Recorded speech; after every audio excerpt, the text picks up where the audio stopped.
The memories we've built are to last. Memories. First stitch. Life's tapestry.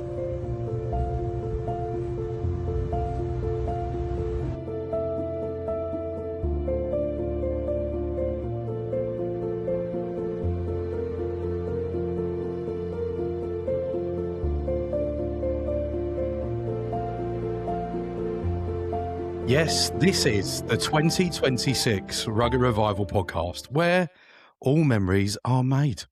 We're your official trademarked home of the UK's country, Americana and Roots music community. And yes, this is where all the cowboys come. Anytime now.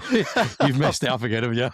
Hold on. Anyway, it's supposed to be you. There you go. Anyway, moving on. So I'm your host, Ronnie. I'm joined by our very own sickly pelican, TJ. TJ, I've missed you over Christmas and New Year. Where have you been? What's happened? Well, I'm not the person to just get regular colds and stuff. I pick up super flu and all these tropical diseases. So, yeah, I haven't left the house since Boxing Day, I don't think. So this is kind of the only social interaction I get these days. Sat in my mother's basement. And you could tell. Well, actually, it was your wife that messaged me and said, TJ's just been to the doctors and they said you have a perianal abscess or a perianal cellulitis. That was the medical term. Basically, a bum infection. So I think she might have been lying if you said flu. Anyway, moving on from there. At least you've got rid of the sickness for 2026. Let's hope you don't get anything else because, oh my God, what a lineup we've got for this year. We've already started and we'll get onto that in a minute. But what a lineup we've got. Isn't that right, TJ? That's true. Yeah. Shall I do the do? No. Anyway, so now before we go any further, you've completely knocked me off from my notes now. Before we go any further, I'm bursting at the seams. I'm vigorously vibrating and I'm shaking like an old man pissing with excitement. I've got the opportunity to introduce our very first guest of 2026.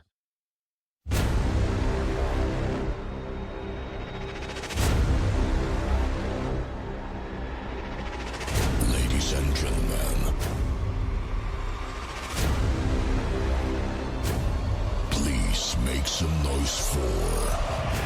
Yes, the one, the only, very own Lone Star, fellow Texan and Beaumont, Texas cowboy, Pug Johnson. Pug Johnson, how you doing? Hey, man, I'm doing great. Appreciate y'all having me on. It is lovely to have you on. What an honour to have you as our very first guest of 2026. So, normally, Pug, we would ask the artist to introduce themselves, but because this is a very special occasion, would you mind if I do your intro? Yeah, sure, man. I'll let you know if you got anything wrong.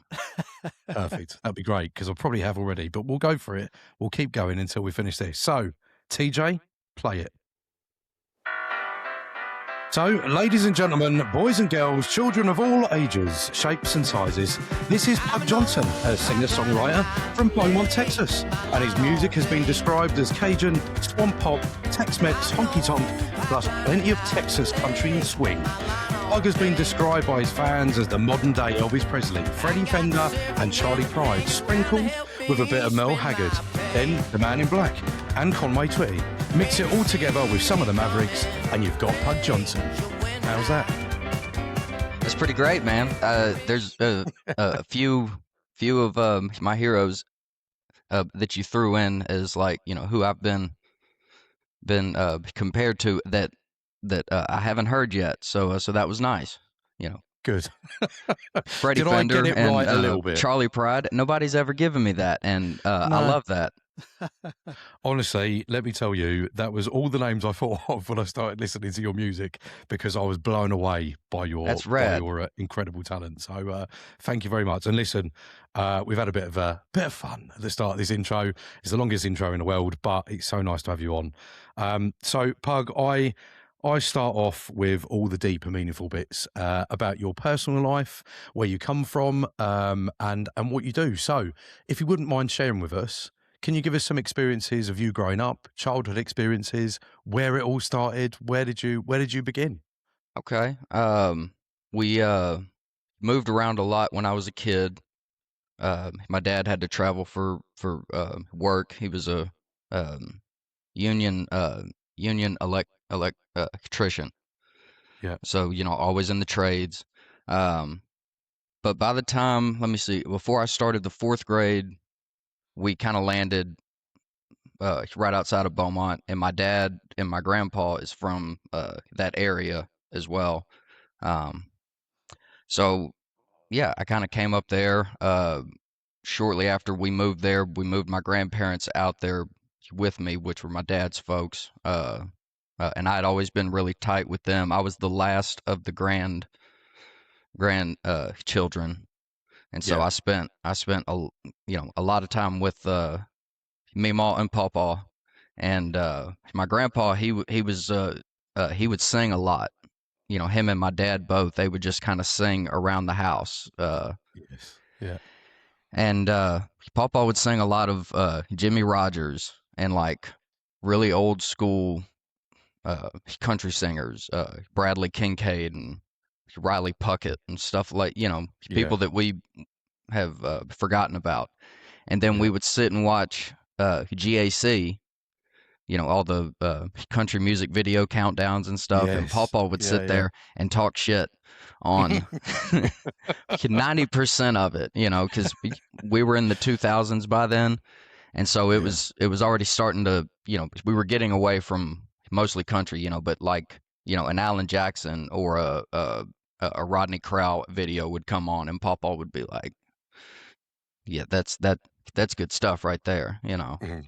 And so he kind of, was instilling in me this love of like real country music and like what passed as real country, Yeah. and then my dad, he loved Willie Nelson, and some of the later stuff that like my grandpa wasn't into, and my mom was a big 80s rock, like loved all of that stuff. I think Yeah. Journey is her favorite band ever. Okay. Um, and like that, that influence kind of made its way in, but I mean, it's still not like, I don't know every Journey song. I don't know, a lot of the, 80s rock bands and stuff like that.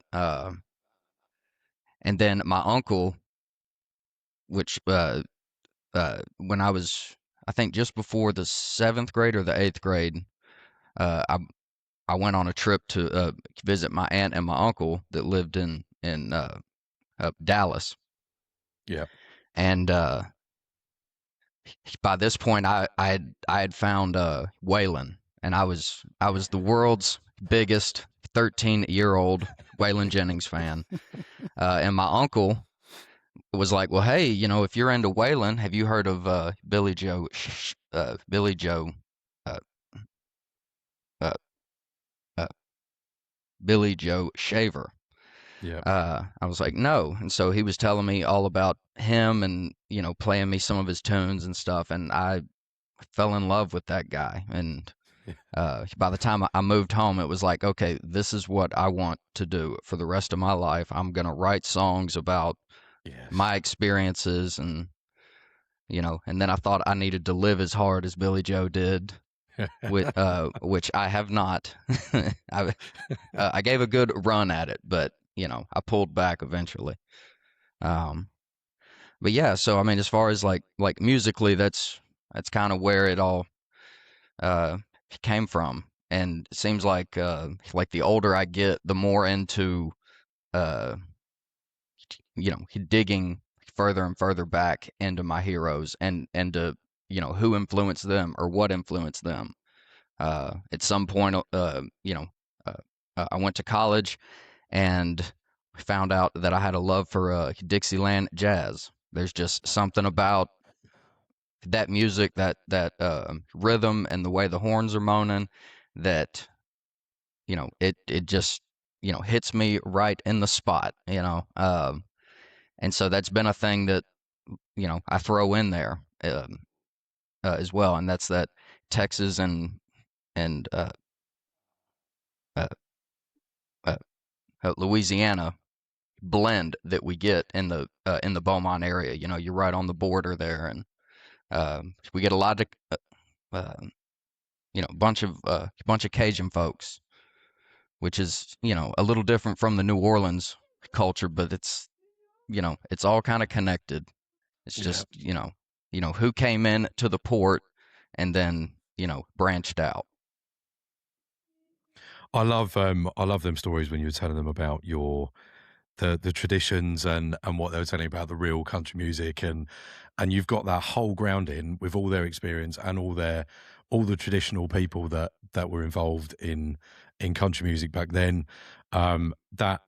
That for me is incredible. I love it. I love all the people that you've just mentioned. I grew up on very much old school country, and half the people I mentioned in your intro, and listening to you tick all the boxes of, I could just run through it and go, that's a bit of that one, that's a bit of that one, that's a bit, and that's just incredible. Well, and to thank have that you, grounding, honestly, really, really good. And in fact, I know you're going to talk about music and stuff with TJ later, but just one of the first songs I listened to was the Big Train Big song. Trains. Big Trains. And I immediately fell in love with it anyway, because I'm a fan of trains, but that's not the point. Your talent is incredible. So I wanted to ask you, when you were going through that, when you were going through, they were walking around, singing around the house. What did you do? Did you sing along with it? Did you start thinking, I think I might be pretty good at this? I think, this isn't, No, for the longest time, I couldn't sing at all. I remember in the 6th grade, they put me in band, and I didn't really want to be in the band. And I remember my mom talking to the band director, and she said something, like, well, he can't be in choir because he can't sing at all. And no, so I started doing this when I was uh, uh, 15 or 16 was when I started playing out in venues and stuff, and I couldn't sing very well, but I was writing my own songs, and I had a love for it. But it wasn't until I moved to Nashville that I kind of figured out a way to use my voice that didn't sound like two cats fighting in the alley. But no, back to when I was a kid though, I would just listen to Pawpaw, and he would he'd sing the songs, and I'd be like, sing that one again. And one thing I forgot to mention is he had all these funny little songs with cuss words in them, kind of like little poems, little funny things that he had learned from back when he was a kid, or from when he went to the Navy, or things he picked up at work. All he was a mechanic, so you get around all these different characters over the years, and you pick up all these little poems and silly songs and stuff, and he would sing those to me as a child, and I'd be like, and some I can still say, but I won't. I might get you doing that later. We'll get you to do a rendition later. That'll be all right. That'll be fantastic. Thank you for sharing that with me. It does mean a lot. I like to talk about people's backgrounds, where you've come from. Everybody's got their own story. Everybody's got their own sort of path in life, where they've come from, what they've done. And I like to make sure that everybody, when they start listening to you, or if they already listen to you, they know a bit of your background. So thank you for sharing that with me. Thanks, now, just man. coming up to present day, I know TJ is going to cover off some bits with you, but is it right that you're married, and you're married to a wonderful lady called Mindy? Yes, sir. Wonderful. And a shout out to Mindy. Manages me full time now. Amazing. And that's obviously working well, because she's doing an amazing job at it. Oh, well, thank you. She's incredible. I will be sure to let her know. To Mindy. Yes, sir. Absolutely. I'm going to stop talking now, so you'll be happy to know, Pug. I'm going to stop talking, and I'm going to hand over to my wonderful co-host, TJ. You're right. That was the longest introduction I think we've ever done. So thanks for putting up with that, Pug. Which I mean, it's probably my fault. I'm the one that kept rambling on. No. No, it's all interesting, mate. And it's about you. Yeah, we got loads of questions for you, so ramble away, mate. I mean, the first thing I like to start with is particularly with people with sort of stage names like yourself. So I'm a big fan of that. Me and Ronnie, are both fans of it, and we've had people over from the US to the UK. People like Skinny Mulligan. I love that name. If I had a stage name, it would be something like Skinny Mulligan or Pug Johnson, because I think it's cool. But would you mind explaining kind of the kind of background to your stage name almost? All right. So that is a favor that my parents gave me. Really my dad. I got that name the day that I was born. Dad said I had a pug nose, and so that's what they have called me ever since. And they like to remind me that when I was a kid, I'd be running through the house and they would, hey, what's your name? And I'd go, Pug. And they'd say, no, what's your full name? And Calvin Wayne Johnson, Pug for short. And they were like, all right, and they would all, that was cute. So let you be on your way. Yeah, I think that's a cute name. And, if you think about pug dogs, they are cute. Do you know what Ronnie's nickname was as a child? I'll let you guess. I've got a little video of Ronnie as a baby and growing up. Oh, here we go. And, I think I'll let you guess. Always, do you know what? I was nice to you earlier. I think you were. But let's have a look anyway. So, Ronnie's childhood. Let's see if it'll play. Baby Ronnie. Blob, they used to call him. Is that a slug? It's a blobfish. He kind of looks like a blobfish. And this is him at his high school prom. We masked his prom date at the time. But yeah, so Ronnie also had a nickname. Ronnie, why is he doing you like that, man? Oh, he's a fucking arsehole. Blob O'Riordan. So we got Pug Johnson and Blob O'Riordan. Anyway. Blobbo's a good one. That's a good name. I think so. I think that should stick, mate. I think we'll call him Blob every year. But anyway, moving on to more serious matters. So I think this episode's a great example of how social media and, the music platforms like Spotify, etc., are working in the way it's intended. So I came across your music, Pug. I was listening to some of my favourite artists on Spotify. I always go down like a kind of blues or soul kind of rabbit hole lately. Listening to the likes of Jesse Williams and and our friend Alex Rogers, and Spotify is really good for kind of pulling together a AI playlist almost of that kind of music, and then inserting people that are new to you, are new to your playlist. And your song was on there, and I was like, I need to know more about this. So it was Believer that came up. And I thought, this is absolutely fantastic. And like Ronnie said... And then there wasn't anything else, like on the record that sounded like... I'm sorry about that.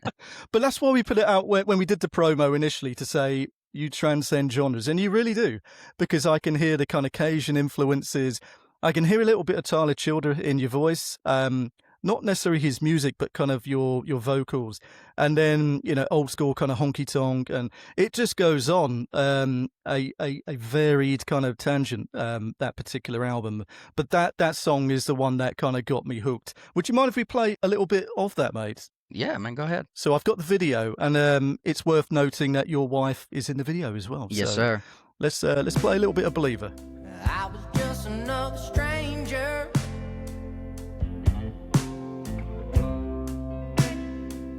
But I was all that you could see.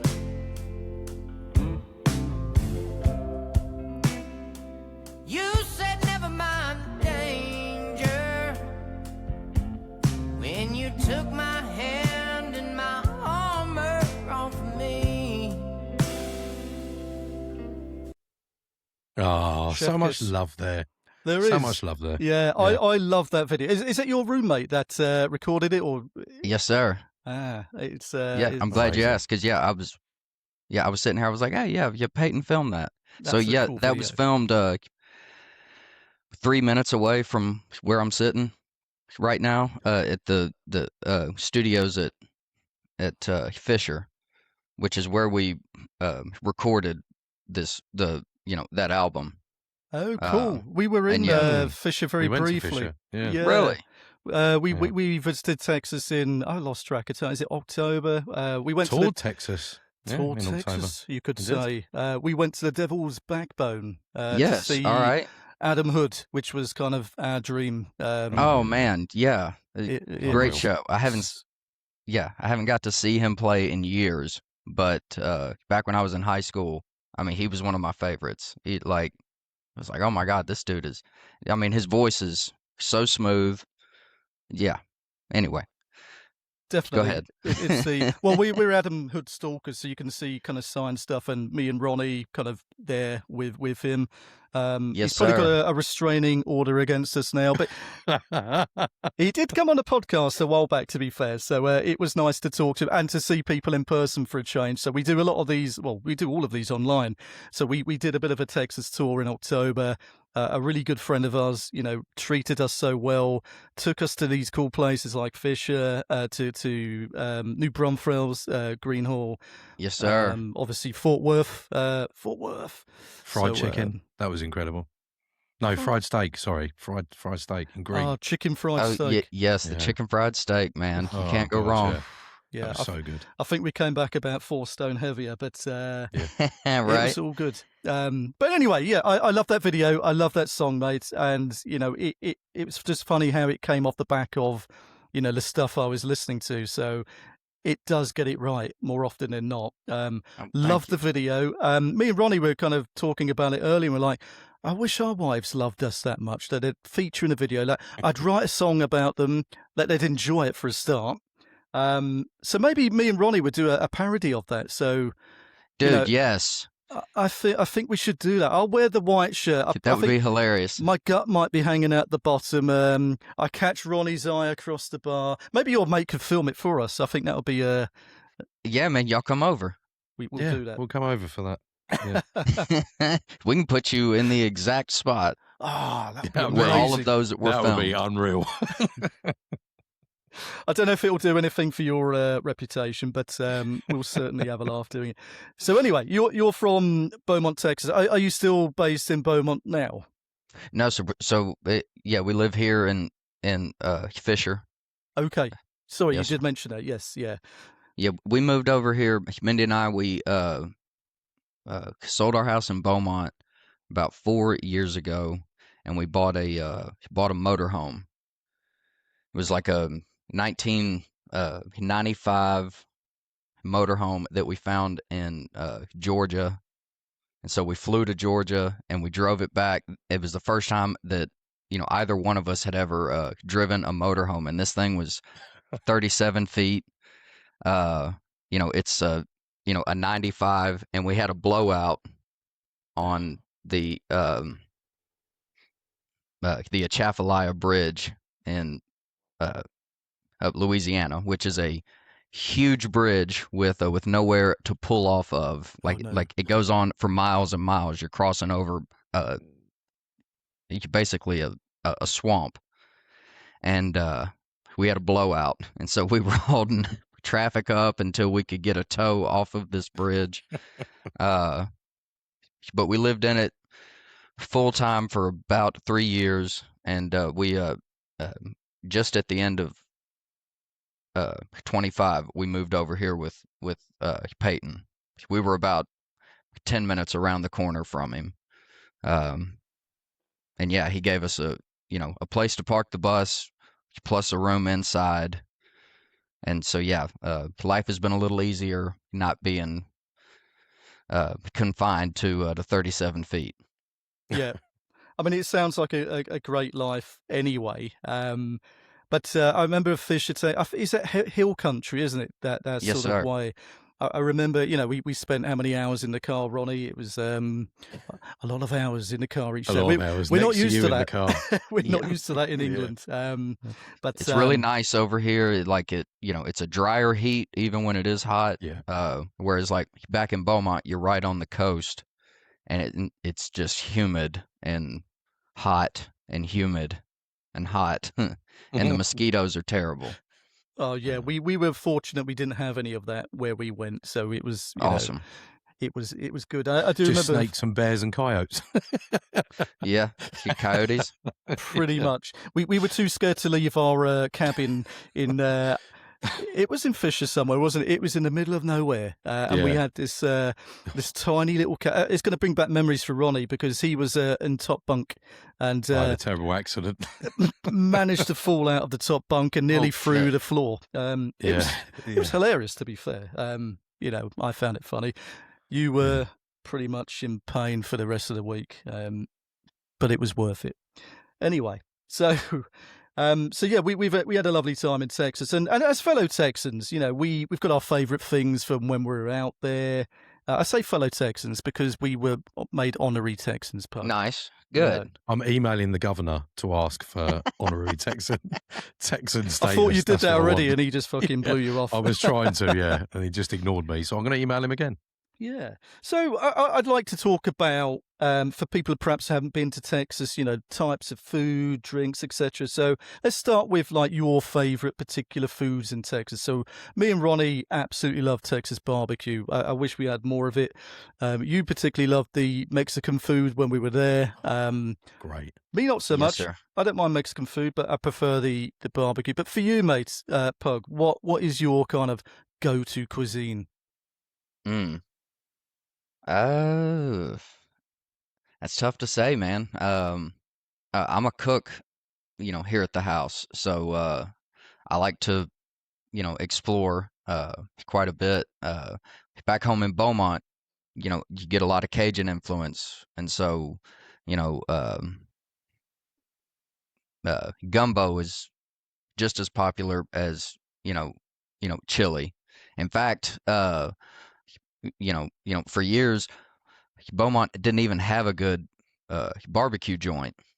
Like you had places that were okay, but for years, I mean, as far as like Texas barbecue, you just really couldn't get it. But everybody, that would barbecue at home was great at it. And so like if you went to somebody's house and got some barbecue, it was just as good as what you were going to get, Um, but really, yeah, the Cajun food over there is the dominant thing. Cajun food and Mexican food, and Vietnamese food. We get quite a lot of, or we've had quite a lot of Vietnamese, down in Port Arthur and Beaumont for years and years, and so you get little pockets where you can go get some, some pho or some banh mi. That I mean, it's awesome, just great.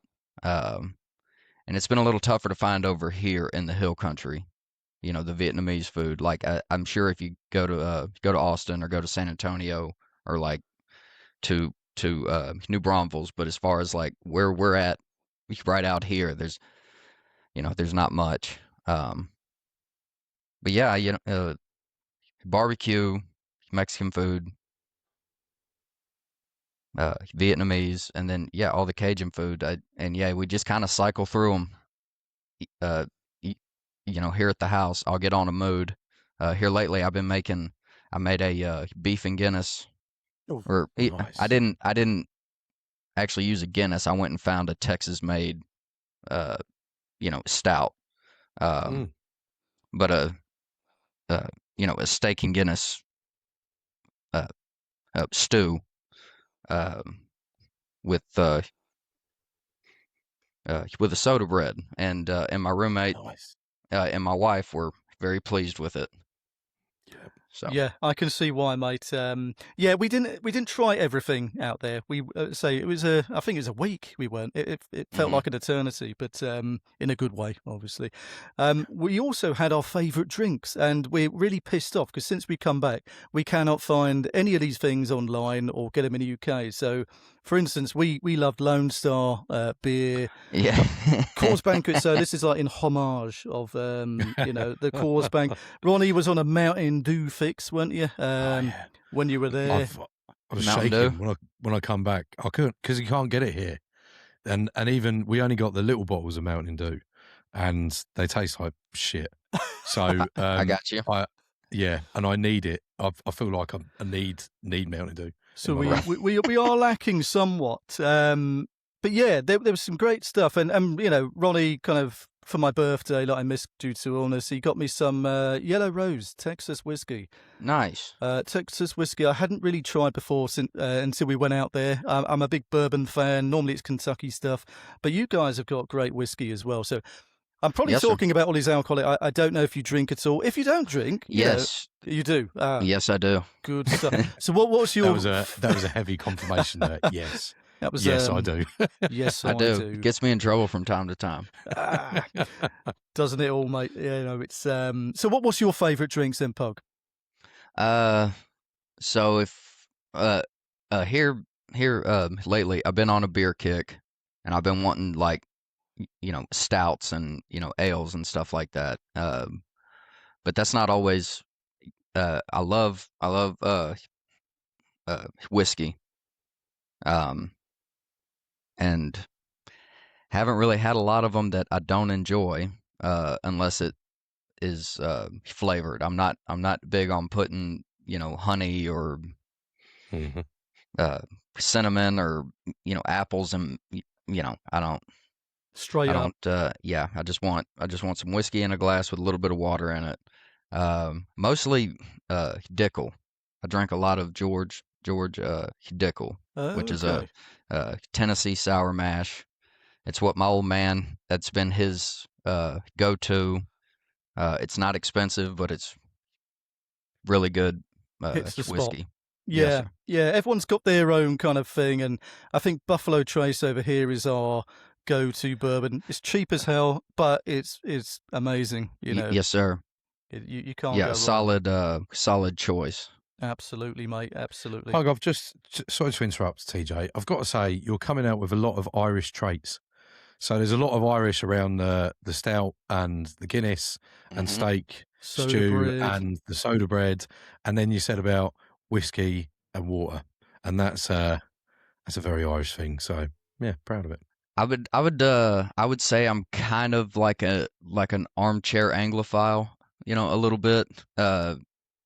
Like it, and it's that part of my personality that is, into tracing the history of country music. I mean, it goes a little deeper than that. It's like, well, all right, well, who are all the people that influenced this thing? And like you wind up kind of studying those cultures a bit and figuring out, okay, how they got over here, what they brought with them. Yeah. The first episode of that Ken Burns, both the Ken Burns jazz documentary and the country music episode, where they're talking about all these different cultures and immigrants that came over and brought this little piece of something with them from their homeland that wound up building jazz and country music. And I find that all of that stuff fascinating as hell. Yeah. And yeah, so it's one of those things. If I'm dipping into one of these styles of music and I'm learning about the culture, well, then I'm wanting to. It's like, all right, well, what's the food they ate? I'm gonna find a recipe and I'm gonna make it, or try to at least. I think that's an idea for a bit of an armchair podcast. Okay. Yeah. Okay. I think we could all get on live and we could all sit in armchairs with whiskies or bourbons or whatever you drink, and we could sit there and talk about it. I think that would be a great show. Anyway, Yeah, that'd be we'll fun. talk about that another time. Back to you, Pug. Back to you. That sounds like a very serious podcast. That does. I like it. I like it. I'm of the same ilk as you, Pug. You know, I love deep diving into things. I don't think there's enough documentaries, should we say, about country music. You know, I came into country music a bit later than Ronnie, so Ronnie is all over the historic stuff. You're a big George Jones geek, you know, all of Yes, that sir. kind of stuff. I came into it later, so I'm more into the kind of the newer artists, the, you know, a lot of the indie scene really. So Mhm. that's where I come into it. But I do love a documentary, and I think that's how you learn about obviously the history of things and where it started, who started it, and like you say, what were they doing at the time around that. So I'm gonna have to check out that one that you mentioned around Ken Burns, but Yeah. I still don't think there's enough around the country music scene, particularly in the history around there. There's a lot around blues, jazz, you know, particularly like classic rock and Woodstock, and you can Absolutely. find Yeah. a million things on there.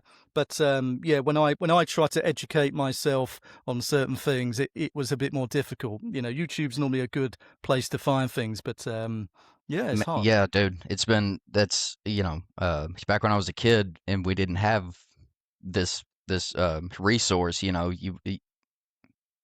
would go crazy just kind of rewatching the same movie or whatever piece of documentary that you could find at the time, and on DVD. You would find it online, and well, all right, I'll buy this thing and see if it's any good. Whereas now you can, you type in the history of X, and you just get video after video, and you can go through and find the ones that, like, oh, okay, well, now it's like, all right, well, this is just an AI video. I don't really want to watch this one. Okay, well, this one like is actually made by a person. All right, cool, here we go. So yeah, it's been a game changer for real. Absolutely, I love it. I love Ronnie's idea as well. I think we should, be sitting in armchairs, Chesterfields, almost with smoking jackets on and talking about the history. I don't know too much. He's so gone all out. I'm going He's to gone all make out it now. up. I like the yes. Have you heard the Cocaine and Rhinestones podcast? No, I haven't. Oh, dude, you would if you want to know more about the history of Cool. We'll we'll check country those music. guys out. Give her a listen. Yeah, Cocaine and Rhinestones. It's Tyler Mahan Coe, who's David Allan Coe's son, Oh, cool. Yeah. and he does a killer job with this podcast. Nice. Does the research. It's fantastic. Yeah. We'll have to check him out. We're too lazy to do too much research. I feel you. we I tend feel to you. wing it. That's why I haven't Apart done from podcast the yet. guests. It's like, well, Tyler's out there doing that thing. I'm gonna let him do it. He's doing a really good job.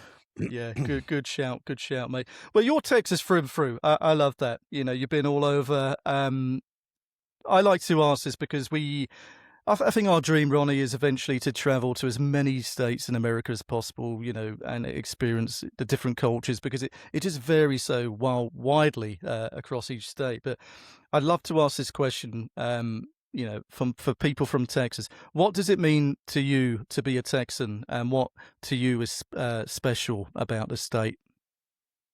The independent streak, that we've always had.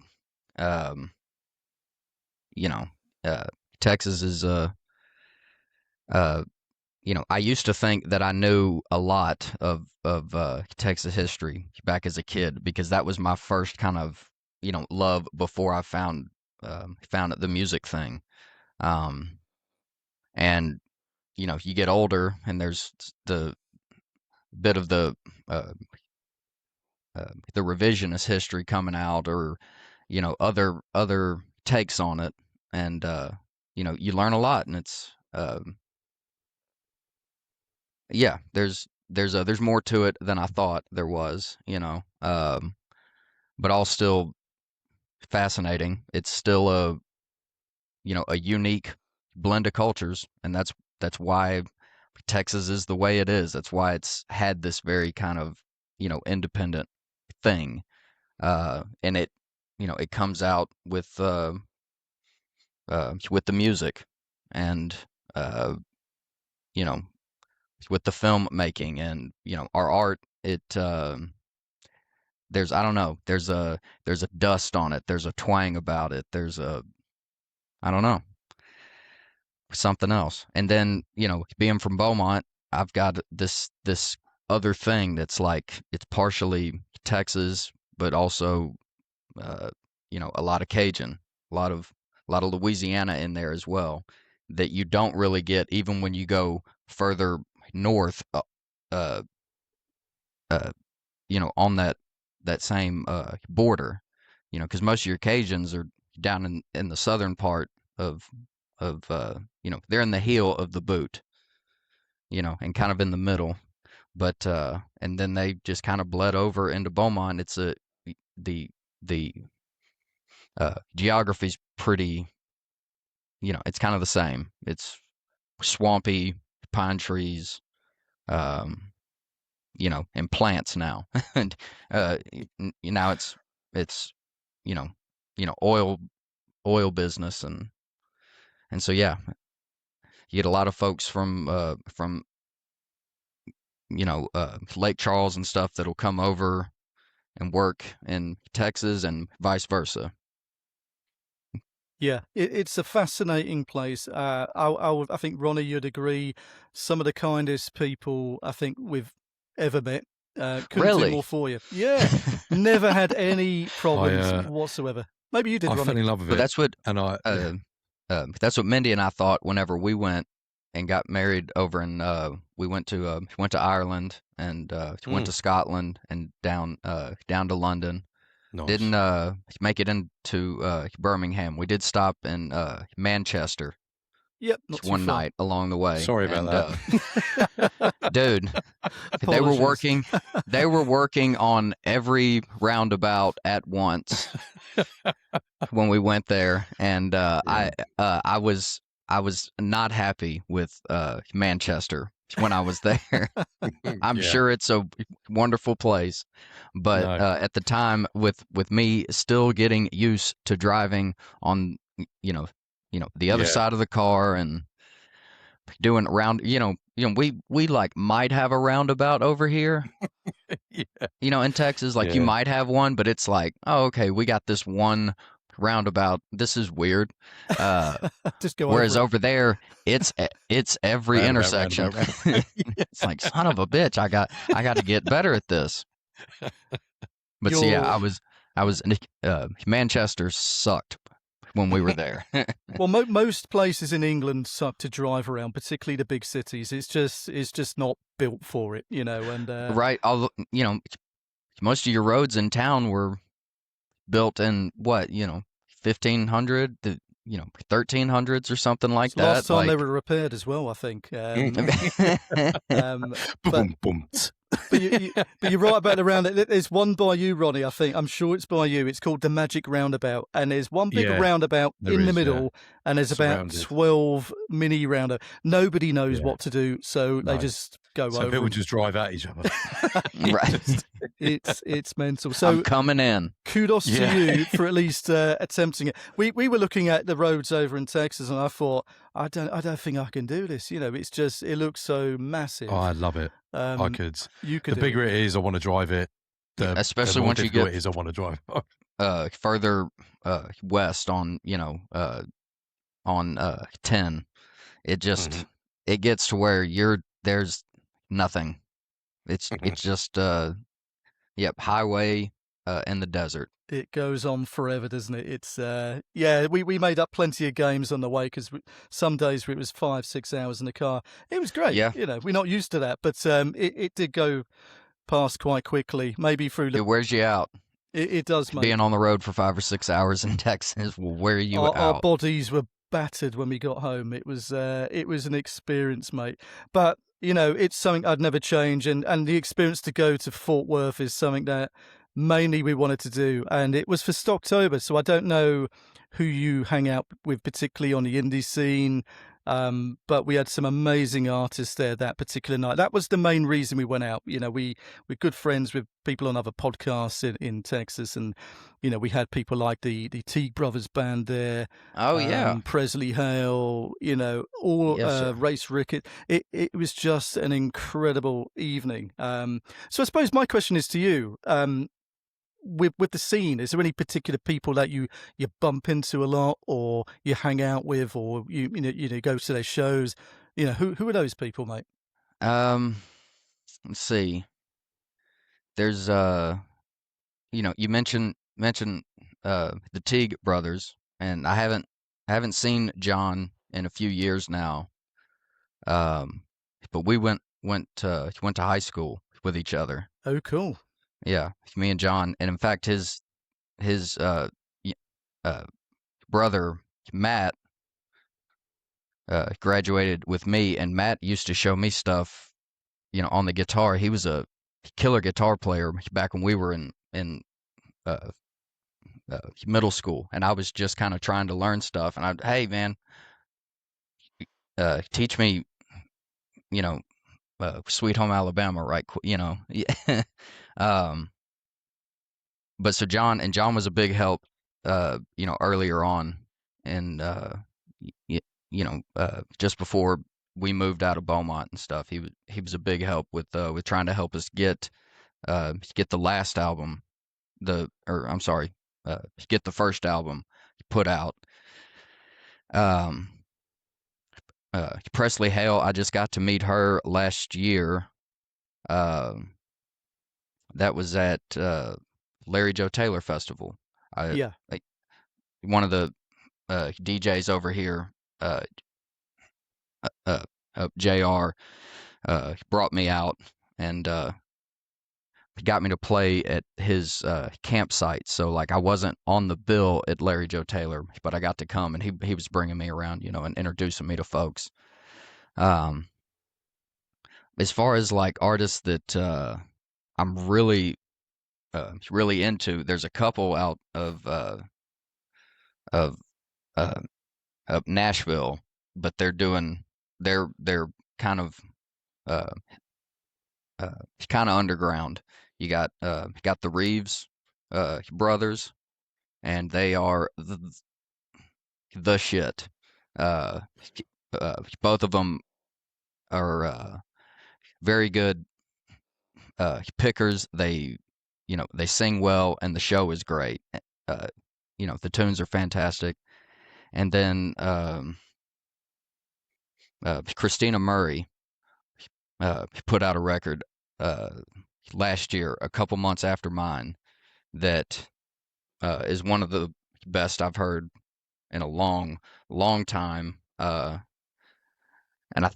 I might have had a buzz when I found "Watching the World Pass Me By," which was the tune of hers that like grabbed me. But she only had 3 songs out from the new album, and I went, and listened to, all 3 of them, and I was like, this is gonna be,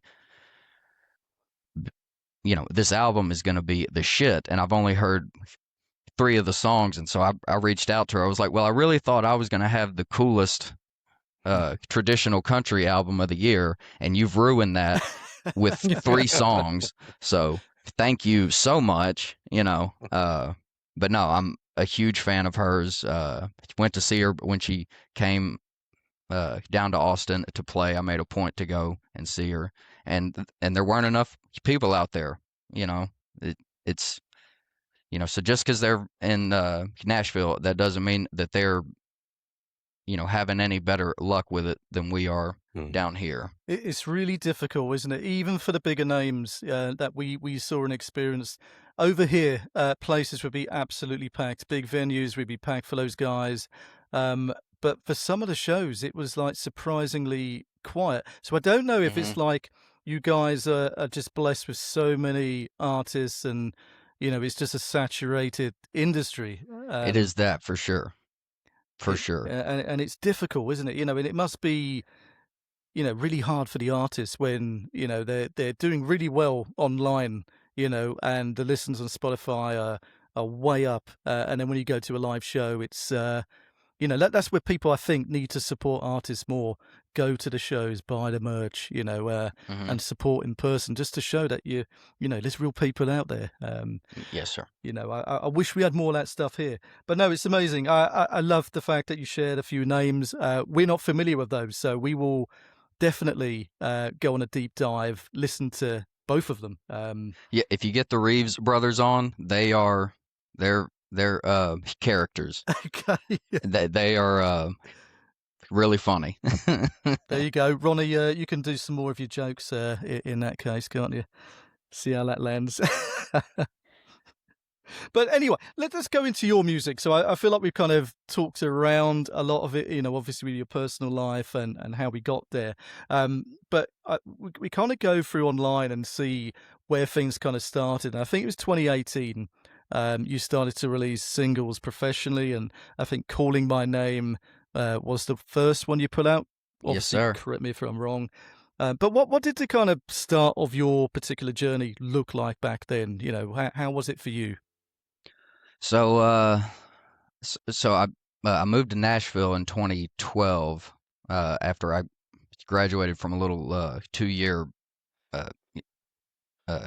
audio program down here down in Port Arthur. Moved to Nashville because that's where a bunch of my buddies that I went to school with had moved off to, and I got up there and I stayed for 2 years, and then I decided, I was like, well, look, they're not really picking up on what I'm trying to do up here, so I think I'm going to go back home to Texas, and went back to school. I was studying writing, and I was doing really well in school, and then I wound up partying quite a bit. Started putting things into my face that I shouldn't have been putting in, and I was about to ruin my 4.0, and so I dropped with the intention of going back, and I started picking up gigs more and more, and so I just, I never went back. And then I met my wife, and she made it clear that she wasn't going to put up with me putting things in my face, and so then I kind of started to get it all together, and I tried to do a project with my buddy Tyler Darby that co-wrote Rancho and Sex, Drugs, and Rock and Roll and Cocaine Street Blues with me. We had a duo that we used to do in Beaumont quite a bit, and so when I first started working with my producer that has done everything that y'all have heard, it was with this duo, and we did a version of Rancho and When the Levee Breaks, because this was right after Hurricane Harvey, and so Beaumont had gotten flooded all to hell. And so that kind of fell through, that project fell through, and so then I just went back and was like, all right, well, now I'm just going to do it as a solo thing. And so I would play gigs and save all my money, and it would take me,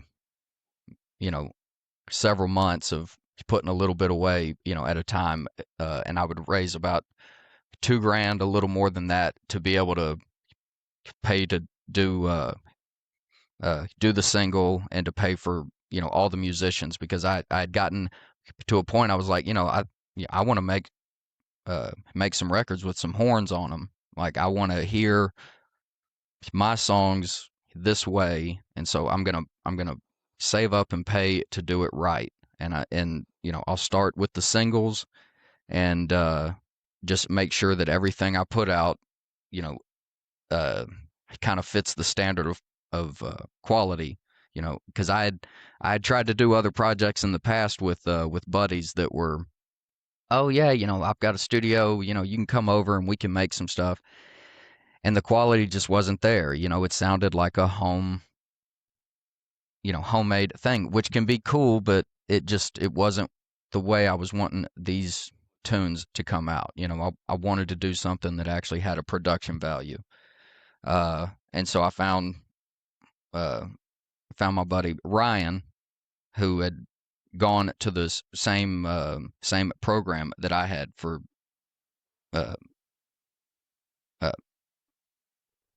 down in Port Arthur, but he was good at it. I wasn't ever really good at it, and I never kept working in it after I graduated, whereas he had, and he's still one of the best that I've ever worked with. He's quick. He can hear things that I don't hear. We'll do a take, and I'm like, hey, yeah, that was good, and he's like, you're a little pitchy right here and right here, or there's a buzz we're getting,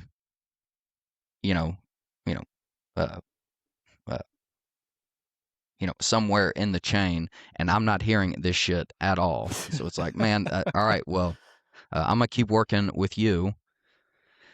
And so yeah, we put out Calling My Name, and then I think a year later or so was Johnny, and then back to Austin, and then I think Coyote Ken, and then it was the full album, and eventually I got to the point to where it was like, I think it's time to do a full album. I'm confident in Ryan and in the studio that that this can measure up to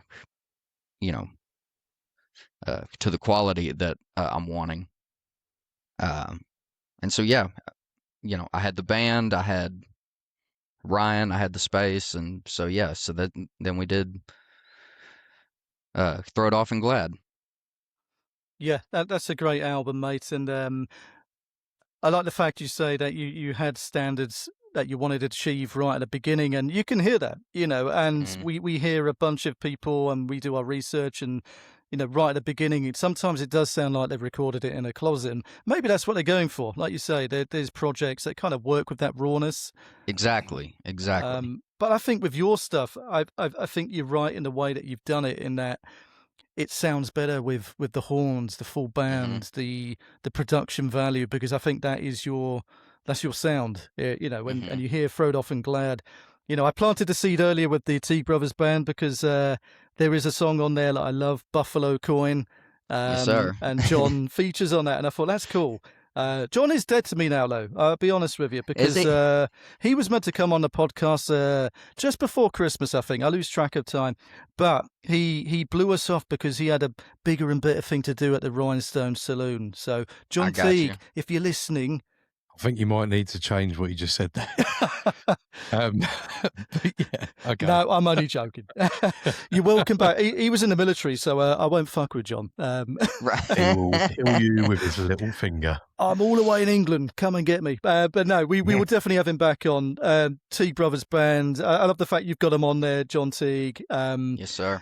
I reckon he put out one of the best albums of last year. Yeah, man. The Ranch Radio have been hammering it non-stop, and deservedly so. It's just, Breathe is probably one of my favourite songs of last year. Anyway, that's enough about John. Back to you, though. So that was 2022. And then El Cabron. Me and Ronnie were talking. We're like, we could be a backing band. We could be the El Cabronis, maybe. But then I did Google Translate what it meant, and I thought, maybe not. So no, you didn't. You went that we need a new name. What did it give y'all? The El Cabronis. What did Google? So I googled tell y'all it meant El Cabron, and it was the bastard. Yeah. Okay. Cool. Is that a perfect The translation? bastards. Yeah. Yeah. It's so it seems like different. Like if you talk to a Spanish speaker from Texas versus one in California or one in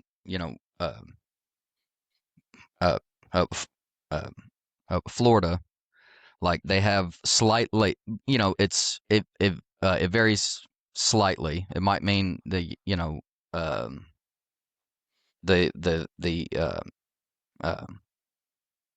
asshole, or the goat. So there's but everything kind of, it works. It works with how I wrote it. So what was the reason behind the name of the album to start with then? Where did that come from? Well, I mean that tune, it just kind of seemed like it was the theme of this kind of character. It seemed like all these tunes that I had written kind of worked with trying to tell a story of this this character that's you know, a lovable um kind of a fuck up, you know, a dude that the way I, you know, explained it to people uh back when we were making the record and everything was you know, he's the dude at the bar that, you know, is telling all the stories, and you're pretty sure, you know, he's full of shit, but you want him to keep on going, you know, because the stories are good and it's, you know, funny, you know, but you're pretty sure it's all a lie. It's all made up. And so, you know, and that's kind of the thing with that song. It's like, well, you know, is this guy, you know, does this guy actually do all the shit that he claims he's doing? You know, does he actually go down to Mexico? Has he, you know, has this dude ever even been to Mexico? You know, we don't know, but hey, man, buy him another beer and tell him to keep you know, talking. It's an amazing album. You know, Ronnie couldn't speak Absolutely highly of it enough unbelievable. earlier. I wish we didn't thank you, sleep man. on it though. It just kind of escaped our attention last year because it was around March time you released it. Mm-hmm. So, but I'm glad There's a we lot of found good. I mean, last year was a tough year because there was a lot of like excellent albums that you know Yes. got dropped. Yeah, So there was some yeah, amazing stuff. But I think if that had caught our attention sooner, we would certainly been talking about it more. But you know, it's great. You know, it's nice to find things eventually and to speak to the people that make it. And you know, it's an incredible album. We implore everyone to go and listen to it. Like you say, it takes you on a bit of a journey. There's a good story to it, and if you're hoping or thinking it's going to be all like Believer, it's not. You know, it was a nice surprise for me. It was great. that was an outlier. It was never meant to be a single. It was one of those. You know, I wrote it for Mindy, and I intended that one to be a kind of a soul song. You know, but I didn't want to pass up on putting it out. So it definitely is an outlier. In my opinion, it still fits in the record, just because I'm from Beaumont, and so like, but if you've you know never been to Beaumont and don't like get the blend of cultures and the way the playlist at the bar might be working, then yeah, maybe it doesn't make sense and it doesn't fit. But there will be more, you know, like that in the future. Good. No, we're looking forward to definitely seeing what you're bringing out next. You know, it's going to be amazing. But anyway, I feel like I've been talking and chewing your ear off for quite some time, and I feel like Ronnie needs to say something interesting now. Maybe.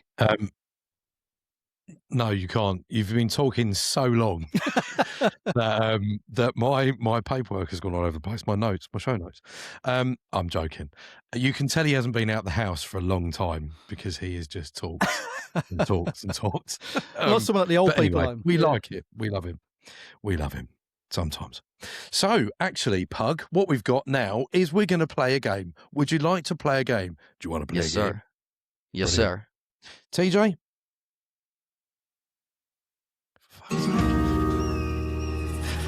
Yes, this is the Rugged Revival, TJ Murphy. We have a special game. It's called the Across the Pond game.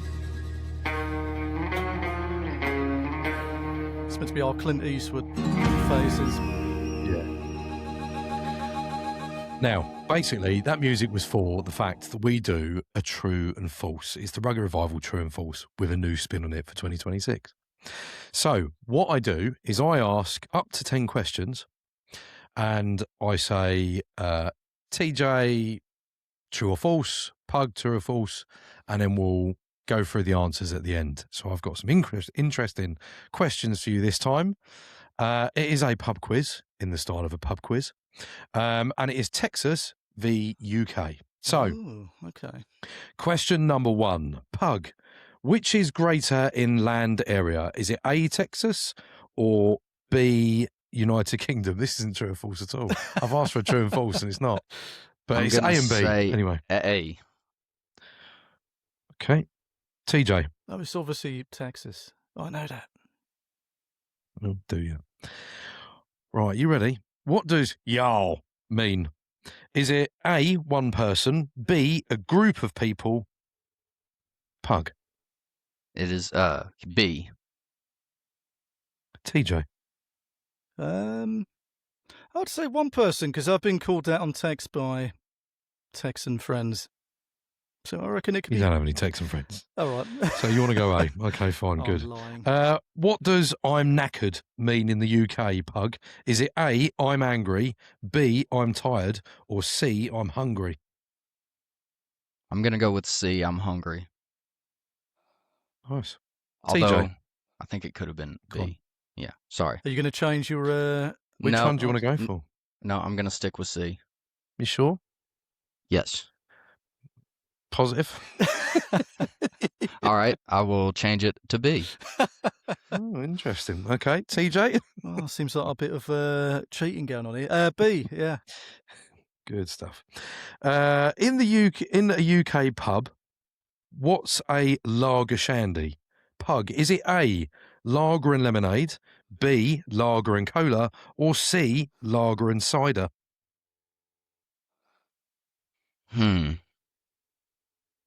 I'm gonna go with lager and cider. It's the only one that TJ? sounds appealing.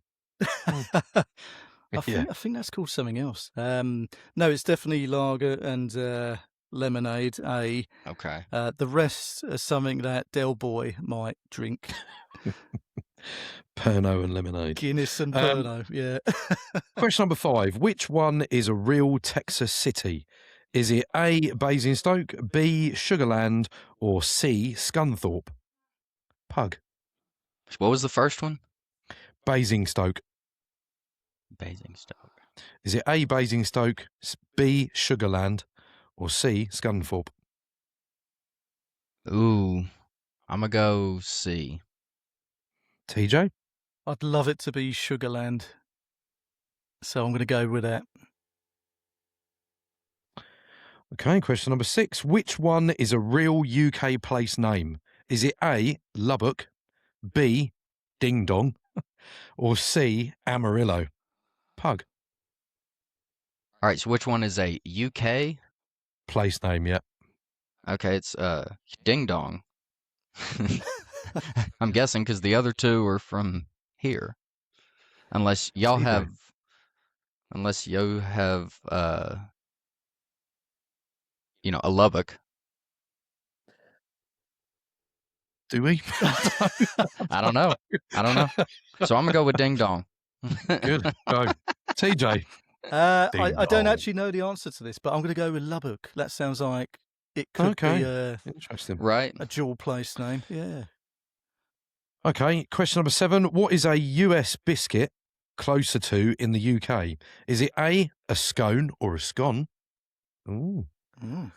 Who knows how to say it? B, a digestive biscuit, or C, a crumpet? So what is a US biscuit closest to in the UK?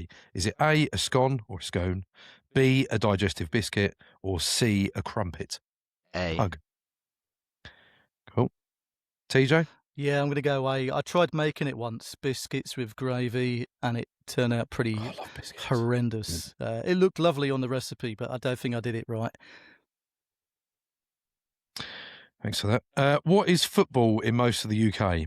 Is it A, American football, B, soccer, or C, rugby? It's So what is football in most of the UK? Pug. B. Got you. TJ? Yeah, soccer. Did you watch any soccer when you were out here, mate? Did you ever have a favourite team at all? No, sir. No. Oh, No. I thought you were going to say Man United, seeing as you went through No, Manchester. I'm not really a big sports guy. Oh, You know, okay. I don't even keep up with the football over here. We tried. We got taken to, what was that place? It was like this massive sphere dome. It was amazing. Oh, yeah. I felt like you were there. It was Cosm, I think it was called. Oh, mate. Okay, so question number 9. Which is more likely at a UK chippy? Is it A, a corn dog, B, a chicken fried steak, or C, mushy peas? Pug. Which one is most likely a UK chippy? Yeah. Fish and chip shop. Okay, so okay, so that's something that's coming from a fish and chip shop. All right, what's my options So again? you got A, corn dog, B, chicken fried steak, or C, mushy peas. I'm gonna go with the corn dog. TJ. Mushy peas all day long. Okay. Oh, this is going in your favour too. It is, yeah. You've done all right. And the very last question. We might even do a breaker. The breaker question. Oh. The last question is: finish the phrase in the UK. Cheers can mean A, only thank you, B, only goodbye, or C, both thank you and goodbye. So finish the phrase in the UK. Cheers can mean only thank you, only goodbye, or both thank you and goodbye. Pug. I'm gonna go C. TJ. Yeah, see. Now, Have a one. oh, I'll tell you what. I'm going to do the breaker question. How I like this question. How many miles approximately is it from London to Dallas by air? How many miles approximately is it from London to Dallas by air? You're going to have to give me a number in the world. Pug. From London to Dallas. Oh, I'm the worst at this. I'm gonna go 4,000. Okay. TJ. 4,562. If I'm spot on, then You're absolutely not. Don't worry, you're not going to get it. So, answers. Which is bigger in land area? A is absolutely correct. You both got that right. What does yow mean? The answer is B, a group of people. So, Pug, you got that one right. What does I'm knackered mean in the UK? Pug, you're absolutely right. B. Yeah, obviously, TJ. That's what he says all the time. In a UK pub, what's a lager shandy? The answer is lager and lemonade. So it's it's what it's girls A. order, mate. You know, don't have one of those. Is it Gills. good? Like It's that refreshing. sounds No, it's awful. awful. Refreshing. No, it's Okay. horrible. You know, it's good in summer, horrible. but as a man, you horrible. wouldn't go up to a bar and ask for a shandy. It's I got you. it's not the done thing. No. Which one is real? Is a real Texas city? Is it Basingstoke, Sugarland, or Scunthorpe? The answer is B, Sugarland. Oh, So yeah. TJ. got Oh, that one. which one is a real Is- Texas? Oh, I thought knew you were said gonna which say one that. is not a real No, Texas right. city. Oh, Of I'll tell you course, what. You did get that. You're Sugarland. right, yeah. Yes, it's Yeah, down by exactly. Houston. Well, it's lucky I wrote the answer down for you in the correct manner because you got it right. These are So, fixed. There you go. Because it's not fixed. There we go. What's the next question? Where are we? What one is a real UK place name? Lubbock, Ding Dong, or Amarillo? Pug, you're absolutely right. It is Ding Dong. Oh, I'd be damned. ding dong. What is a US biscuit closest to in the UK? I said that really weirdly. A Biscuit. biscuit. In the UK, it is a scone or a scone. Scone or a scone. You're both right on that one. What is football in most of the UK? It is soccer. You both got that one right. God, they're quite close. Which is more likely a UK chippy? Unfortunately, TJ got the right. It is mushy peas. It's a thing. Yeah, you normally put vinegar in it. Mushy peas and pepper. And then finish the phrase in the UK, cheers can mean only thank you, only goodbye, or both thank you and goodbye. You're absolutely right, Pug. It is both thank you and goodbye. And now the breaker question. Ooh, interesting. How many miles is it from London to Dallas by air? The answer is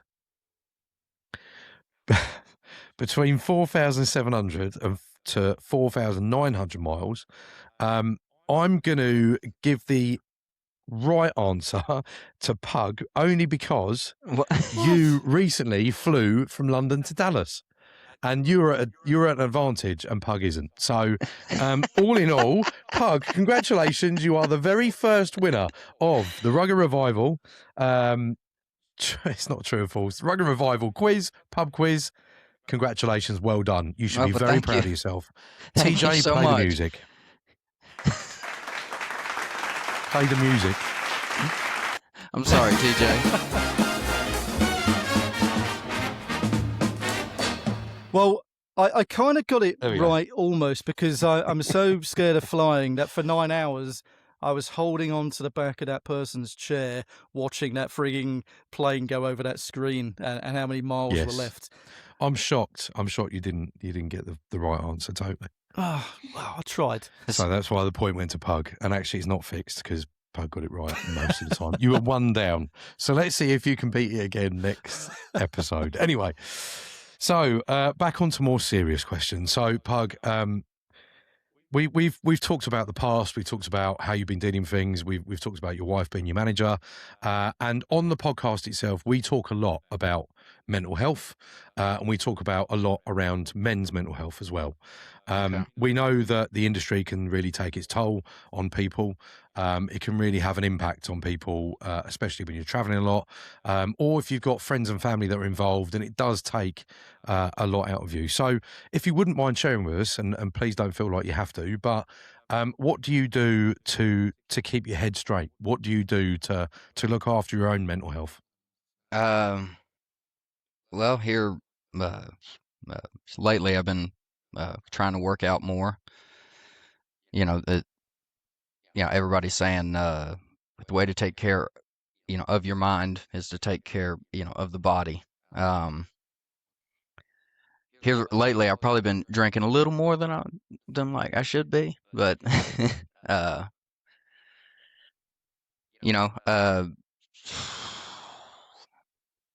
check in with Mindy. It really helps having somebody like her, that I can. I've always, having a partner that you feel like you can actually talk to, and they're receptive and willing to help. And Mindy is very much that. We recently got me a social media person, so I'm not even really on it as much anymore. It's like once a day I get on and check if there's any notifications that like I need to respond to or anything like that, and then I get to put it away and not worry about it. And I've been making a point to where even if I'm on the toilet or something like that, I'm I find something else to do other than sit there and scroll through. Do some Duolingo or something like that. You just something else. And I think that's been a big help. Yeah, and thank you for sharing it with us. I know that sometimes it's a taboo subject. Sometimes people don't like talking about it, and we understand that. And I've got to say, we put a video together at Christmas, and it was about sometimes it's a difficult time at Christmas, and wherever you are, you're part of this Rugged Revival community. If you need anything, please do shout out to us. Come and speak to us. Just message us, even if you want to chat, scream, tell us to fuck off. Just do whatever you want to do. More often than not, whatever's going to help you. More often than not. Yeah. Hey, and actually, fuck off. Fuck off. Yeah, fair enough. And then, right. TJ's got a phrase actually of "for fuck's sake." That's for fuck's sake. So, we've talked about it before, and actually, I did get a lot of messages from that video saying it made people quite emotional. It made people quite upset, and that we weren't intending it to be like that. But what we did do is we touched note with some people that Christmas and New Year can be a tough time.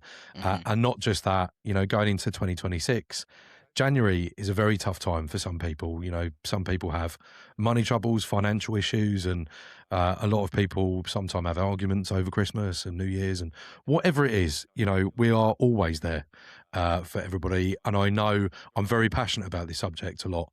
You know, I'm sure you would agree, Pug, if you need anything, you know, if anybody needs anything, shout out, go and speak to your partners, go and speak to us if you haven't got anybody. And it's great. So shout out to Mindy. So thank you, Mindy, for looking after Pug as well. So yeah, well done. Okay, moving on from there. Actually, I've got a very important question to ask you, Pug. Okay. TJ, can you play it for me, please? You're going to have to remind me which I'm doing. Oh, for fuck's sake. I'm doing you now. Oh, for God's sake. Burgers. Oh, yeah. Hold on. Yeah.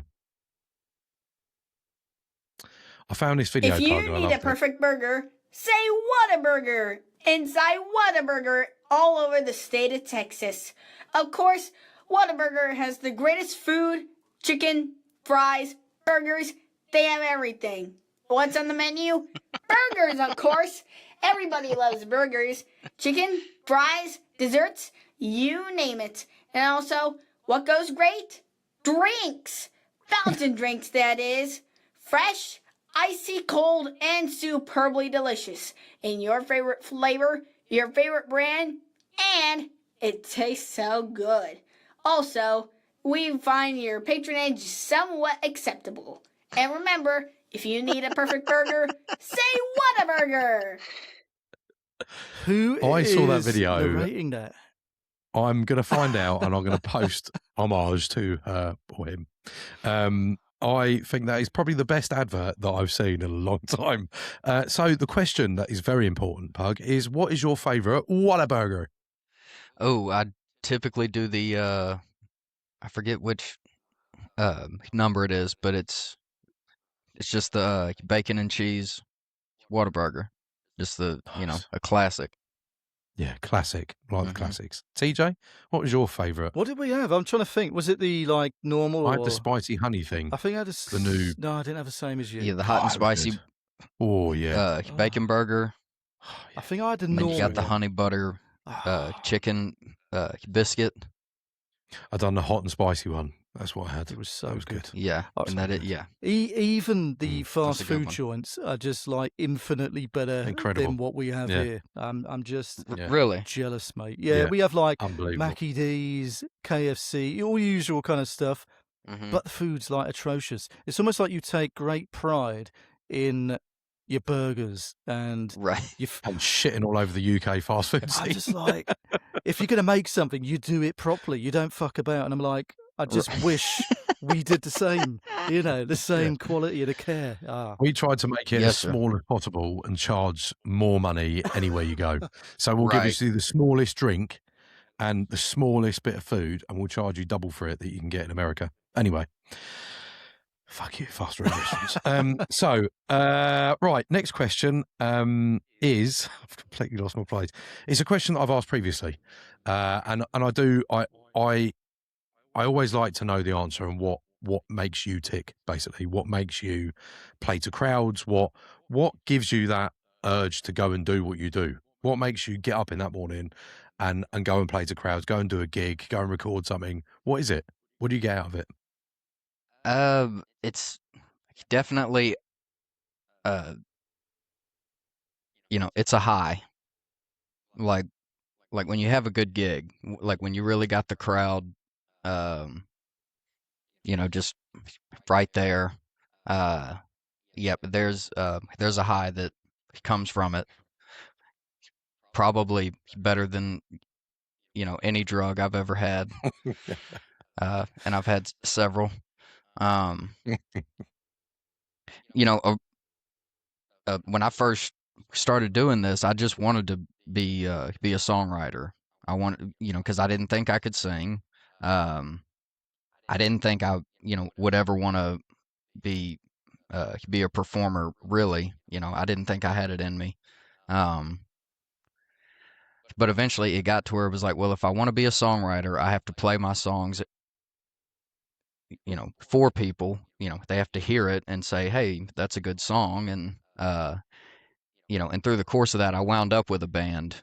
back in high school, and then you fall in love with that part of it, and you get that high, and you're like, fuck, that was a lot of fun. I think I could get better at this, and um, but yeah, as an entertainer, I've grown a lot, you know, from the time I was 15, and starting to play it in bars back home.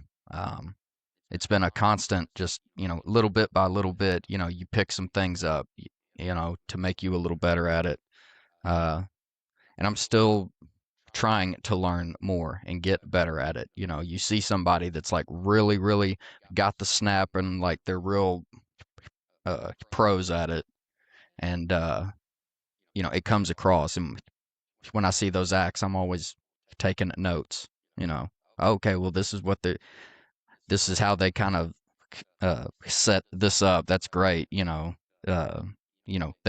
told a story before the song, but they didn't drag on. They got to it quick. Or with guys like Todd Todd Snyder, he would drag a story on for 20 minutes if he wanted to, and you loved every bit of it. And so it's just kind of studying, how, all the different ways that people are, achieving the goal of putting on a show, and trying to figure out what you can do, what you don't do very well. Is that something worth getting better at, or do I lean heavier into this aspect? And yeah, it's a good question. I don't know if I've ever had it asked quite like that before. May I ask a question off the back of that? So you No. so Yeah, go on. you with your productions. So you've got big productions on the records with the horns and the kind of full band. What can you expect at a Pug Johnson live set? Do you have the full band and the horns, or how do you kind of recreate it as best as you can, or in the way that you want? Yeah, right now, you get if it's a full band show, it's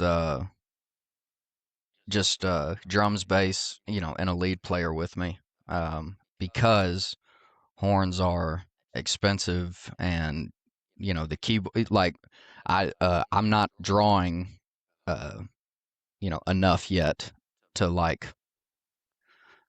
really get all these guys paid based off the door, Yeah. and so no, but the way I justify that is that, well, the record, once it's made and put out there, it's gonna live forever. Whereas, my band may change next week. All my guys may quit on me, and I got to find a whole new roster. And if I get a gig that's paying well enough, it's like, well, all right, well, yeah, let's bring the keys and the pedal steel and the at least 2 or 3 horns in. If we can't get the full 4 or 5 that I would, that I'm trying to get to the point to where like I do have these guys on stage with me every night. But here lately, I do a lot, by myself, just do an acoustic set, and that's how I came up in Beaumont. Really, I was doing a lot of those to help raise the money to pay for the first album, and the singles and all that. Would just be me doing 3 or 4 hours in a bar by myself, and so I'm really comfortable doing that. And doing those gigs, I might tell more stories and talk a little more, and kind of lean into a little more of a Todd Snyder feel, versus when I've got the band out, and it's like, all right, well, let's just hit song after song after song, and and then I'll tell a little bit of a story before this one. I've got a good bit that I do, leading in to this song or this song. And Cool. No, it's always interesting to find out those kind of tidbits out. But anyway, Roddy, I kind of stole your thunder. Yeah, no, it's great you asked that question, and I think just to feed off that is prime example. I personally think your material, your songs are addictive. Well, as soon as you start listening to them, it gives you that. I don't know what it is. It gives you that vibe of you want to listen to more, and it makes you feel good, and then you want to listen to more, and then it's that whole circle of you want to listen to more and you want more, and you know, even the songs that, so anybody that hasn't listened to the album, as we were talking about earlier, El Cabron, listen to it, because you'll get what I mean. You'll understand what I mean when you listen to it, because it's just incredible. So thank you for sharing that. Thank now, y'all. just out of your albums or your singles, whatever you want to do, we've got a playlist that we have at the Rugged Revival. This is, I can't even say that, Rugged Revival. Even put my teeth back in, and it's about the artist. So it's about you. If you could choose 2 of your songs that you would want on this exclusive playlist for people to get a feeling about what you're like, about your talent, about you, what would your 2 songs be? Shit. That's tough. El Cabron would be a good pick, or Big Trains. Yes. And then I don't know, maybe one of the older tunes, maybe Poncho, or Weed Man. Weed Man's good. I like that. That's a bit of you, TJ. I've got to say. Yeah. And I've got to say, if I could have anything on my playlist, it would be the Pipeline of Blues. That song is unbelievable. That gives me Thank you coming out on stage as you're coming out. That's Elvis Presley vibes all over. Let me tell you. That's awesome. Anyway, and so that's an old that song's a Moon Mulligan tune. He was an old Texas piano player, right. And the version that we did was from a Johnny Bush album that my dad had for years.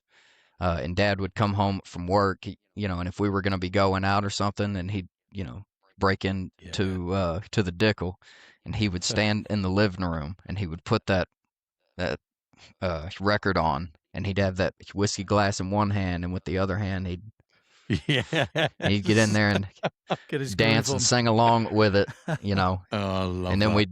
we'd go to dinner. That is incredible. I love it. And in fact, I think there is a picture of you doing that pose that I found earlier. I'll find it and I'll post it as part of this. All right. But I thought it was hilarious. I thought it was brilliant. But yes, So, I'm Dad.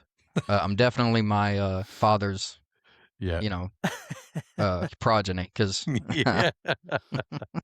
I love it. That's yeah, I brilliant. dance. One more question I dance. for me. Just like Just like him. Yeah. Yeah, I don't know what I dance like, to be honest. I mean, you've seen it, and if you have a look at the Rugged Revival We've posted it a few times and channel, there's a few dodgy moves on there. But anyway, last question for me is, what do you love about Texas? One thing. I would say that it's it's a part of America that still has its own kind of culture, and there's I feel like there's a lot of parts, of our country where it's all gotten kind of Manila, and a little bland, and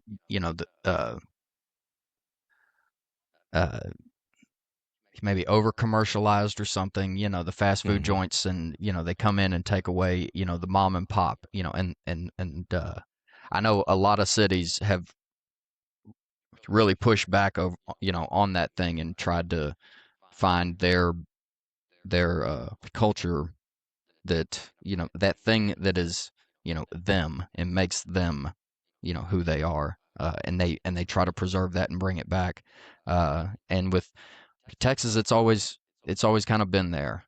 Although, we still, are facing all the, all that other shit that I just mentioned. We're dealing with it as much as anybody else, but there's like, we still just have this kind of streak about us, this an independence, and I'm gonna do it my way, and I don't give a shit what anybody else And says. keep your fucking nose out of my business. Dude, very very much so. That is a a Texan trait through and through. Yeah, love it. Thank you so much. Cheers, Pug. TJ, I know you've got your little thing. Yeah. Let me reword that. You've got your little thing. I've got my little thing. You've got a thing to do now. Go on. I have, yeah. I like the that Texas analogy. Maybe that's why we got on so well out there, is that we are, independent, and we don't give a shit. So we blended in quite well. But there you go. Yes, sir. Anyway, I'll stop talking shit. So this is the final game of the podcast. You'll be pleased when we're so close to the end, Pug. But this is a world famous game. It's been played by anyone you could think of, really. Anyone big in the industry has played this game. It's called Prince, Celine Dion. Yeah, exactly. It's called the Kiss game, and it sounds a little bit fruity. I promise you, it's not. Basically, I was listening to Prince, Kiss, that song. I love it. I love Prince. But for me, it's a hilarious song.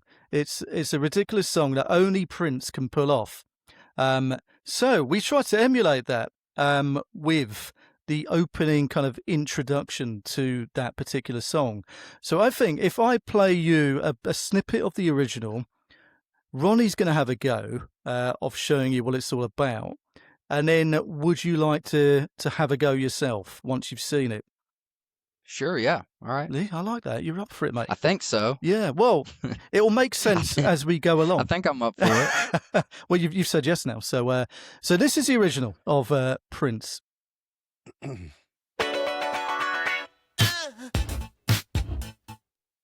you go. So quite a famous introduction. I'll do you what I did. You probably think it's the same one, but let's just play it. So very similar. And Okay. Ronnie's going to have a go now just to show you exactly how it goes. Are you ready, Ronnie? Are your vocals warmed up? La la la la la. So, yeah, go on. Right, after 3. 1, 2. That was quite good. I think that's your best attempt. So I'm getting better at it. Hopefully you get the gist of the game, Pug. All right. We score it on accuracy, timbre, pitch, tone, out of 5. And you haven't got a fucking clue what you're talking about. We make it up as we go along. So plenty of people have played it. Plenty of people have failed. But okay. Some people have done really well. So you're trying to recreate the original. As close to, and I think because you're an artiste, I reckon. Do you want to hear it one more time, just to kind of? Yes, please. Right, let me play the original.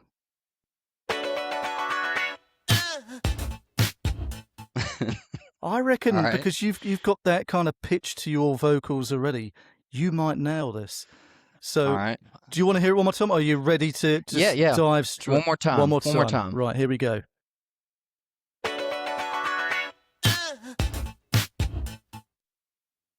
All right. Are you ready? I'm ready. Right. You can have as many goes as you want, but hopefully the first one will be good. After 3. So 1, 2.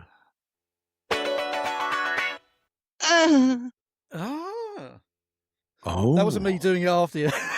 Oh, that was that was good. It takes some beating for Corey Michael. Corey Michael absolutely smashed it. Yeah. But Pug, I think you did really well. Ronnie, what would you? He's got to be up there. It's got to be in the high numbers. 4 out of 5. Oh, I reckon out of 10, 8 and 3/4. Oh, that's pretty good. 9. I'd give you 9.5, Pug. Well done, mate. We'll. You would, wouldn't you? Thank you, fellas. fellas. I'll insert Appreciate some you having me. We've only got a couple more questions, I promise you. So you talked about coming to the UK, mate. you've already been here, been to Scotland, to England, to Ireland, and probably more places than me and Ronnie have been. In fact, Just like very few little points. We didn't get to like take in all of the sites. yeah. And so Mindy and I have talked about we were over there for 3 weeks, and we'd like to have 3 weeks in Ireland, and 3 weeks in Scotland, and 3 weeks just in England. And we didn't even get to go to Wales. So and and that like western part of England, I know there's a lot over there that is just beautiful. Yeah. Dartmoor and all that, isn't that? Somerset and Dorset. Yeah, there's some beautiful places Yeah. out that way. But yeah, we always ask, people that come on, particularly obviously from the US, is there any plans to come back, or to come for the first time, or to play any gigs? And I suppose you kind of semi-answered that already. Yes, sir. I played Americana Fest, I think in 24. I think that was 24 that Mindy and I think we were in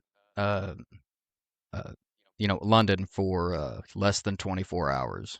We flew over and played, and then we flew back, which was a rough trip, and not how I recommend anybody go to visit, because it's just a blur. But no, there's a lot over there that both of us would really want to see. So yeah, because last time, I mean, we were there for 3 weeks. We had the first week we were getting married, and then the next 2 was us on our kind of honeymoon. And we wound up, we had to take a couple of days off of sightseeing to nurse the hangovers that we had acquired. Yeah.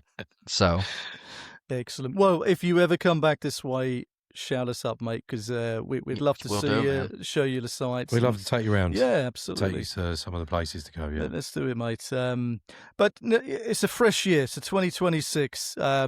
I'm sure you've got loads of exciting things planned with the music and with gigging.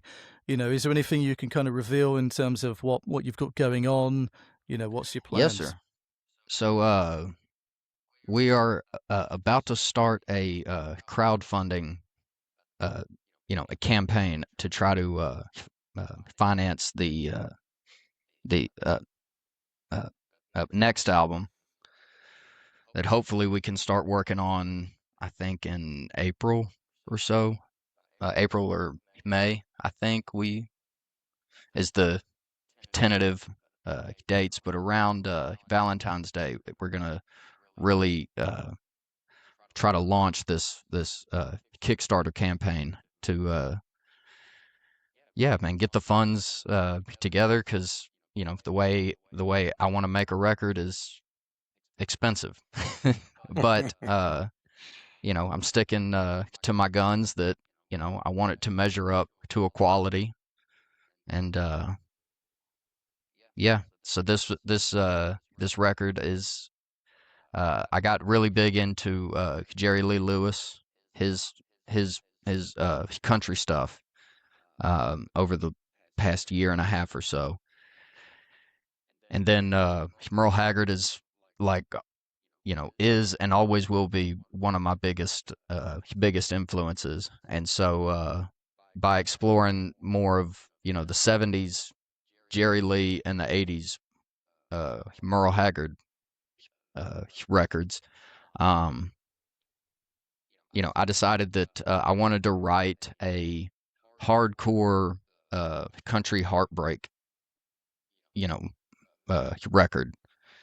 And so this one will probably have more of a a concise theme than the previous 2, which were kind of a collection of tunes that I had written, and it's like, oh, okay, well there's a bit of a theme here, so we'll go with this. Whereas this one, it was like, all right, well I need to make a heartbreak album And so my roommate and I got in here, and I was like, well, if I was going to make a fantastic heartbreak album, I need a song like this, and I need a song like this. I need a barroom anthem.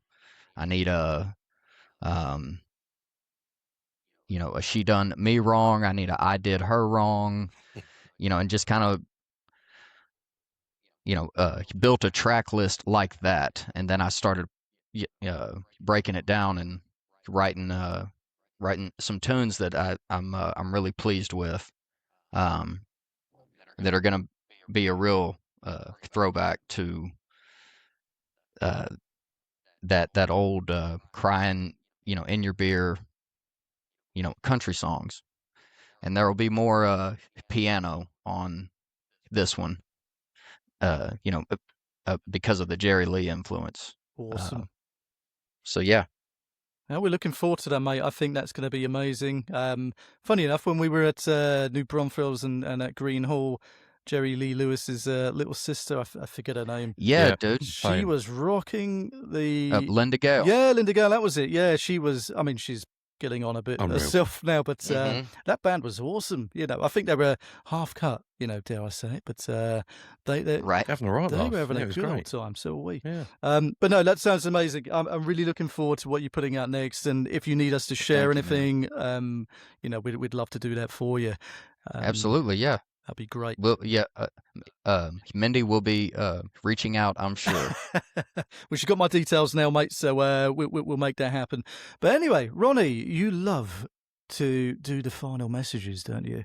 So you keep calling it the final message, and it sounds like everybody's dying. Stop calling it the final message, the last message. The last message. Mr. Pug Johnson, you have been an incredible guest. Not only an incredible guest to come and speak to us and put up with us for an hour and a half, but to be the first one for 2026. I mention a lot of things in the intro. People need to listen to that back because it really does describe who you are. You're a whole mix of everything, of all goodness and greatness and light, as I've already said at the start. And as I just wanted to say that you're so passionate, you're so knowledgeable, also, with the past and your roots and where you've come from and why you do it. A lot of the times I ask that question and people can't really answer. They do, they say because they love it, but you know why. You're headstrong, and I cannot wait to see your career explode, because it's going to be huge, and we'll be sitting in the background like two old men. Yeah, we're going to be sitting in the background like two old men, waving, dancing, and drinking a lot of Coors Banquet. But you've been an absolute pleasure. Thank you so much for joining us today. Appreciate you having me, fellas. And that's it. So I'm going to raise a toast. So if you've got a drink near you, I think I've got this horrific. I don't know if you heard it earlier, but I made a hot chocolate, and I think it's a couple of years out of date, and it tastes like shit. And I've been trying to drink it all night. Anyway, in my Bucky's mug. So yeah, dude, it is, got the Bucky's mug. There we go. Yeah. Cheers, so fellas. here's the razor toast to the grit, the grind, and to the revival. Cheers to everyone for listening. Thanks, cheers. Appreciate it, fellas.